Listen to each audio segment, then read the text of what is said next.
Waka waka waka, what's up, and welcome back to the channel, everyone, for yet another FC Finch review. And today we are going to be taking a look at something I have been personally waiting for and super happy to have it: the Eaglemoss Hero Collector U.S.S. Excelsior XL edition. And yeah, there it is right in front of us. And bottom line, I'm not sure if anybody else collects the Hallmark keepsake ornament line, but if you know about that line, you know that we have, like, I think 10 different versions of the U.S.S. Enterprise NCC 1701, and every year for a long time you'd get like a different ship. And we got the Enterprise C over the years, we got the Defiant, got the Enterprise E, and we also get the J.J. Abrams Enterprise, and we even got the Scorpion fighter craft from Nemesis.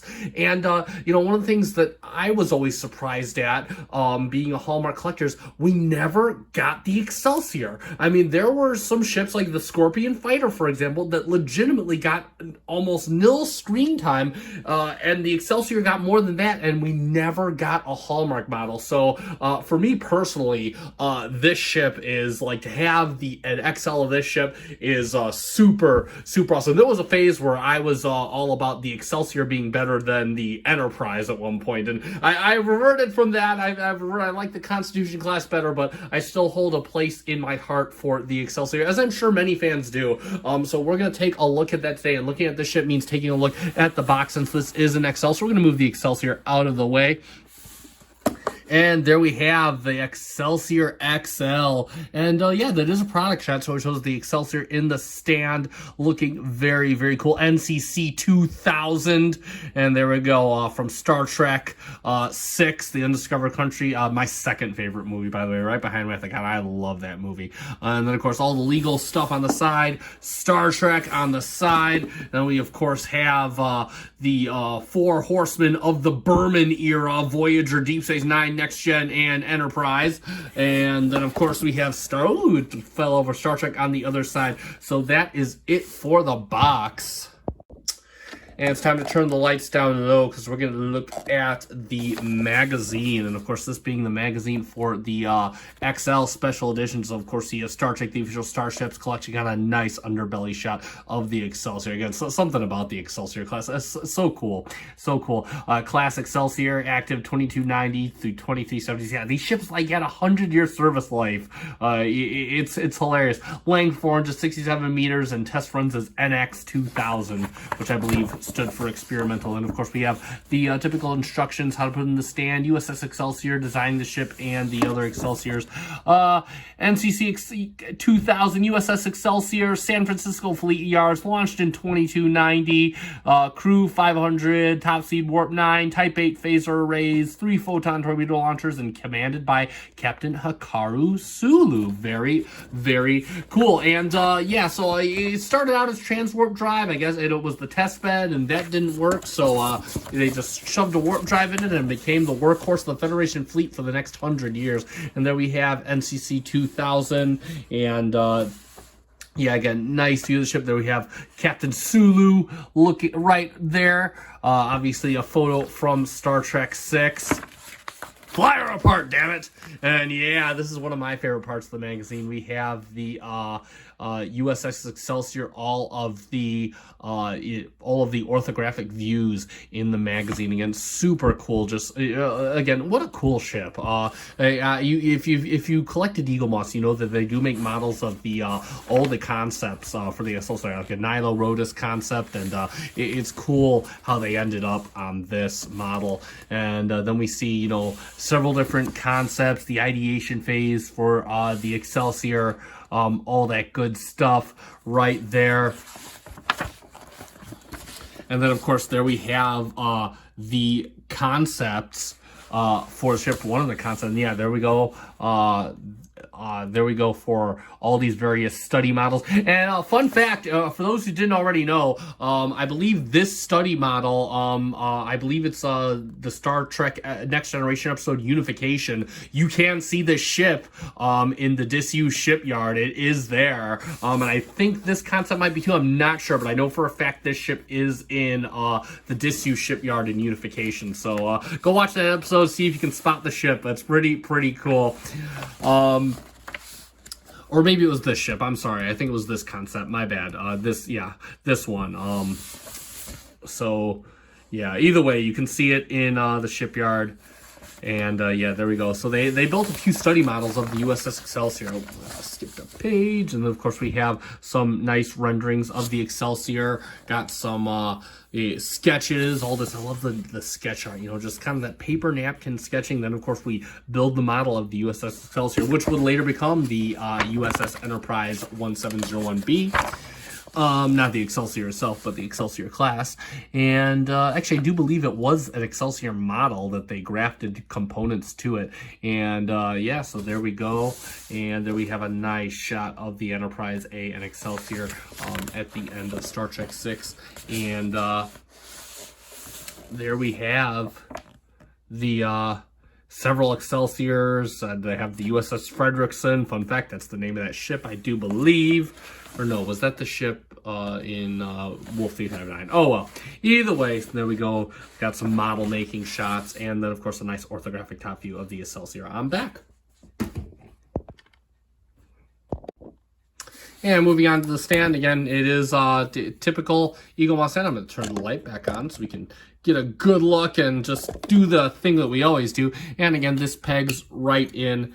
And yeah, this is pretty firm. And in fact, the ship, you just put it back. It just, the arms go around the back of the cells, around the impulse engines. And yeah, that sits pretty firmly. You can sit it back. Yeah, that ain't going nowhere. And I love the stance of the ship. You can kind of see, you know, it's got a kind of in an upward pose, like kind of a bit more dynamic pose than most of the stands do. So that is very, very cool.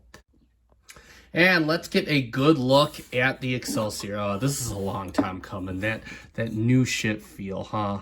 All right, and there we go. So yeah, Excelsior, lots of different color usage on this ship. I really like it, and I really like, we'll see in a bit during the comparison, I love the extensive detail. The Excelsior, and again, I'll show it in the compare. This is one of those ships that really benefited from the XL treatment. Again, a lot of additional detailing.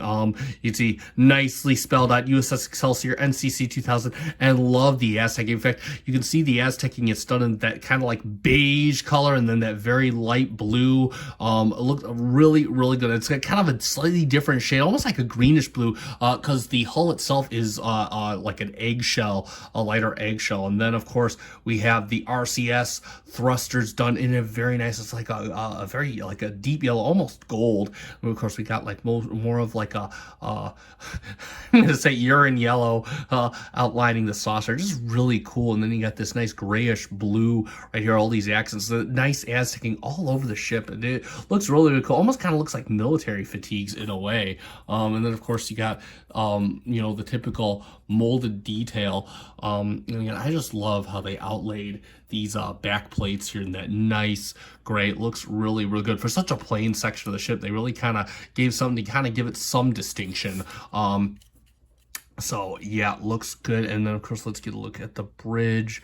Yeah, it had that nice grayish blue right there. And then of course you have, looks like, I mean, I say it looked like little exhaust manifolds for the warp drive perhaps, and done in a very, they got like kind of a dull gold.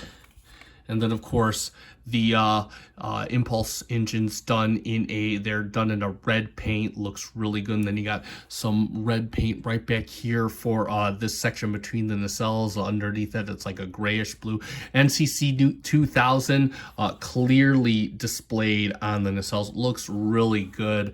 And again, you got it on all sides. You can see you got the nice fins. Nacelles done, I love this. See, it's got, so you got the top, the warp coil area done in a nice transparent bluish green plastic, and then you have more transparent bluish green plastic along the side, all the way around the perimeter of the nacelle. Looks super sharp.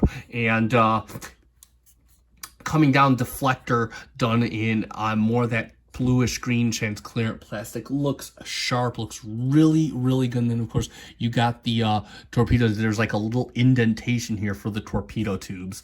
That is superb. And on the side we have Starship U.S.S. Excelsior, United Federation of Pilots, spelled out very nice, and a nice text, more of that nice Aztec. And you have like, you can see, so you got the bluish green here, you got some bluish green for the Aztecs, and more yellowish for kind of beige for the Aztec, and you got like a gray backing. It's like there's so many colors going on here, so many layers of colors going on in this model. It's really superb. And then of course you have the black for the neck, and you can feel the ribs in there, very nicely textured. Moving on to the bottom side of the saucer section, NCC 2000, and you got a nice outline of that bluish gray all around. Then you got the red outlines coming around to the bluish gray right here. Again, I love you just what looks like such a plain ship model color wise on screen. They really went all out with this. Then you got nice, again, look at this molded detail on the bottom. And again, this is so you realize the ship sits back like this. You'd have to pick up this and, you know, kind of feel around the ship as I'm doing to really notice that. It's so cool how they gave all this detail, sections of the ship that you may not otherwise see. Looking from the front, and again, nailed on nacelle alignment. It looks pretty dead on. Looks really, really good. It's superb. One issue, not with this that I've heard of, but with the standard Excelsior models, is the saucer would always be kind of cocked on an angle real quick. I actually had an Excelsior model like that for the standard collection, and I love how that's not existing. I haven't heard any stories of it for this. So if you have had that on the XL, let me know, because I have not heard of it. And then of course we got some more detail down here. You've got some windows in this section of the ship. It really gives you kind of a perspective of the size of the ship. So again, just a absolutely stunning model. You can see, yeah, no nacelle misalignment. If anything, the nacelles are kind of like cocked a little back like that. It's not noticeable enough for me to care, but God love that side profile. And for comparison, bring in the Excelsior, and then we'll bring in the standard model, so you just kind of see what kind of changes they made in. Yeah, again, you know, the standard model, when I ended up getting a later copy, a standard model, when it was aligned, looked really, really good. But again, they just totally went all out with the detail on the XL. You could just see, I mean, here, take a look just by comparison. And again, you know, just kind of see all the extra. Again, like I said, some ships, Eaglemoss just kind of upsized and call it a day. And in the case of the Excelsior, we'll let you get a close-up look at the detail. You could see that they just went all out to give us the best Excelsior XL model they could. So you can see how that works out. And yeah, typically, you know, it kind of almost fits in the saucer of the XL. And one final comparison we are going to do. This is not to scale, by the way. Try and get this as best we can. The NCC, the 1701A with the Excelsior, and yeah, not the Constitution class is shorter than the Excelsior, and I think it's got a bit more height to it. I'm not too sure, but yeah, so you just kind of see how that works out. And yeah, this is kind of hard to hold, so we're just gonna have it here. But God, did they look great together. And yes, if my grandmother had wheels, she'd be a wagon.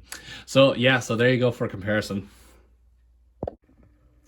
So let's summarize. And yeah, there we have it for the U.S.S. Excelsior XL Special Edition by Eaglemoss. Center the camera up just a little bit more so you get more of that beautiful Excelsior class in the shot. And yeah, that is just absolutely too cool. So yeah, bottom line, this ship, again, if you've been waiting for something like this, this is your ship has come in, per se. So really beautifully well done model. by Eaglemoss. And again, as I've said before, the XLs are the chance to get those ships that we had in the standard collection, but with a lot more detail. Again, in many cases, Eaglemoss stepped up to the challenge and gave the extra detail, made it kind of worth the cost that the XL always kind of had a premium of the standard, and it made it worth that premium. This is one of those ships. It's right up there with the Akira class, right up there with the Enterprise CXL, right up there with the Enterprise E, and Eaglemoss rose to the challenge, and I believe they absolutely killed the ship. I've heard of some inconsistencies with the final studio model. I'm not that nitpicky of a trekker. Again, I'm just happy to have something this detailed, especially when we've waited forever at Hallmark to deliver us a model, and they never did for our Christmas trees. So this is what we have. In worst case, take the standard model, or just buy another one of these and drill a hole into it, make it an ornament for your tree, or make it the star to your tree, because it would be the star of mine. So that being said, I do highly recommend this model if you can find it for a decent price. I'm going to put a link to realmerch.com in the description of this channel down below. They do sell Eaglemoss ships at reasonable prices, so go check them out. I have not bought from them yet, but I have heard nothing but good testimonials. Hoping to hopefully buy something tomorrow from them and be able to share a testimonial myself and say go to. So if you're looking for stuff for Eaglemoss models, go check them out. I'm not sure if this is there, but give them a check out anyway and see if there's not something else that you like. But this ship is definitely worth it to have in your Eaglemoss collection. That being said, it is time to end. So if you like this video, consider hitting the like button down below. Also consider subscribing to the channels. I try to do between 2 to 3 Eaglemoss videos a week. We'll see if we can get squeezed in a second one for this week, because of Valentine's Day, I have to spend time with the lady. Always good to spend time with your loved ones. So yeah, but that being said, I have been FC Finch. I almost said SC Finch. Thank you so much for watching. Live long and prosper.